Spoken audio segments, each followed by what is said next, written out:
There's a place in your house where it's cool to chill, get some me time, or even cook a meal. It's your kitchen, mofo, ain't no time to slack. So just grab yourself a penny and let's work that ass. If you're scared of this place, ain't no need to bother. Just lay down your weapons and pick up another. Yes, hello folks, a little bit of a walk down memory lane. It's Barry here. That was the old school My Virgin Kitchen intro rap, which many of you say, bring it back. So I thought I'd just bring it back for a bit of a giggle. And if those of you are like, what was that? Just look at tons of my videos from years ago. I used to do that.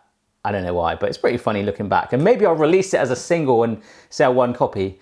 Okay, folks, so today we are making an absolutely gorgeous, I tell you, chicken stuffed with cheese wrapped in bacon. A little bit of thyme in there, absolutely stonking, and alongside some homemade chips. My favorite method of making chips, aka French fries, homemade, just simple and gorgeous. Let's get on and do it. The full ingredients and method, just like over 1,000 other recipes, are on the website myvirginkitchen.com. Alrighty, let's do it. I'm going to start off by making the chips because they're gorgeous and I'm in the mood for them. These are some good quality bacon potatoes. Give them a quick wash. I'm going to leave the skin on, but you can take them off if you prefer. I like that rustic feel. So with the potato, we're just going to have it again. So these are kind of be like more like wedgie chips, but nice and chunky and funky, kind of like this. Now, as you slice your potato, it's going to feel a little bit wet. You do not want that in there. That's starch, folks. So we can pat dry our slices. So do this with all of them. Don't do it one at a time, otherwise that'll take you hours. But just give it a little rub, and that is a nice bone dry bit of potato.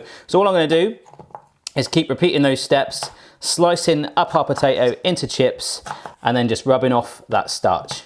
I've got my assistant today, so an easy way to do the drying rather than a bit of kitchen towel one at a time is to grab all of your starchy potatoes and then just chuck them into a tea towel, and then get your assistant, oh these aren't ready, to just rub them. So that's going to pat dry basically all the starch off in one go.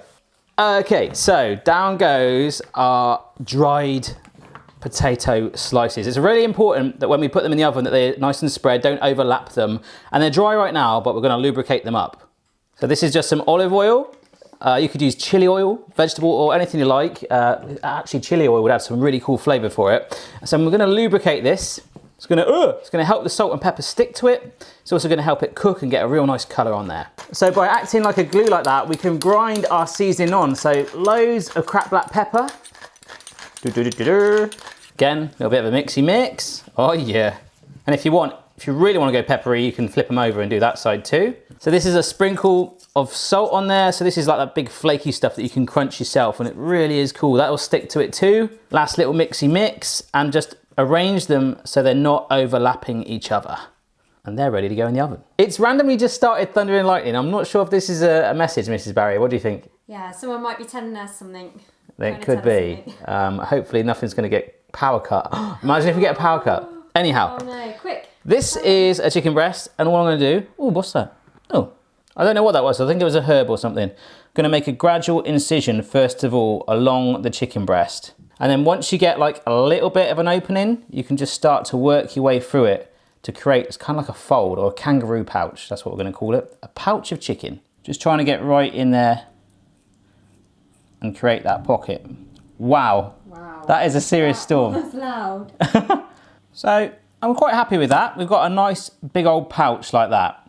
Okay folks, so this is half of a mozzarella ball, and all I'm doing is just tearing it into like little chunks, maybe about an inch in size, something like that. Just randomly chucking shards of it in there like that. So I'm just grating up a block of cheese. Now this isn't your standard cheddar, this is smoked applewood cheddar. It's gonna use some awesome smoky flavor in there too, so chuck that in. I would love to eat that cold, but as you guys know, once it's melted, as it's gonna be in this chicken, I'm gonna love it.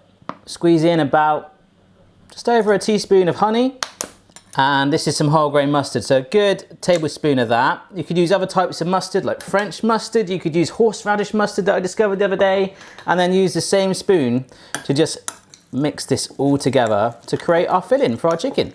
I've got to tell you, that is smelling absolutely gorgeous right now, and it's quite nice and thick, so it's kind of like a stuffing, which is going to be perfect for our chicken, which we're going to fill it right now. So I just got to show you this. I've never seen them. They're so like huddled together because of the storm. I think they're not sure what's going on. So strength in numbers, let's stuff our chicken. All right, folks, so we've got our piece of chicken here. This is 2 rashers of bacon, a little bit of thyme, and our cheesy filling ready to go. So all we're gonna do is take the chicken breast. Now, don't worry at this point if there's a little split in it. I think I saw one a minute ago. The bacon will hopefully shield most of that.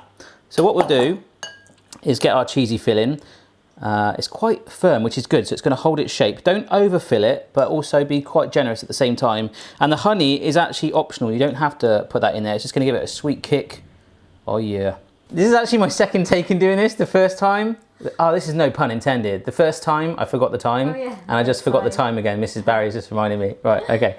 So the thyme goes in there, the nice herb there just to give it a little bit of extra flavour, and it goes really well with chicken. You also get some lemon thyme as well, or also MC Hammer does hammer thyme.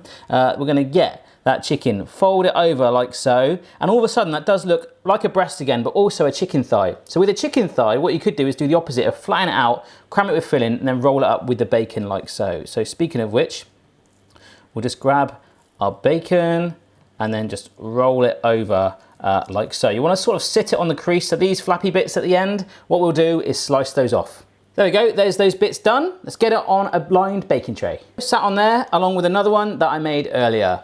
We're ready for the oven now. So they've gone in the oven now. I've put the chips on the top shelf at first, and we'll jig them around halfway through, and the chicken just slightly underneath, and they should finish at the same time. Remember, all the information you need is on the website, myvirginkitchen.com. It's all out the oven, folks. It took 35 minutes in total. Remember to turn those chips over. They are looking gorgeous, the chips. And here is our chicken. I'm loving that the mustard has spilled out a little bit. But what I've got here is a little pot and a pastry brush with some honey on it. So just to ramp that honey mustard edge up a bit more shine, a little bit of sweetness on that bacon. You could have brushed the bacon in it too, but this does it too. Kind of like varnishing it. Just get that all over. So we're going to serve it up with our chips now, and I'm very impressed with Mrs. Barry's presentation skills. So our chips are in a nice little ramekin pot. We've stood them up high, a little pot of ketchup there as well, and there goes down our sticky honey mustard bacon wrapped chicken breast. That is a mouthful to say, and it's going to be an amazing mouthful to eat. All right, here we go. Chicken, oh my gosh, that is so tender. Cutting through that bacon, and can you see that there?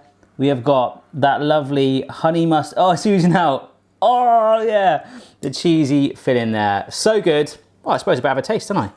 Surprise, surprise, the pugs have now expressed an interest and come out to want to try some. But chicken, bacon, oh, all that flavour there. I'm gonna dunk it in the ketchup and shove a chip in my mouth. How romantic. Super soft, super tender. Actually, one of the primary flavors in there is the herby thyme. It's so good.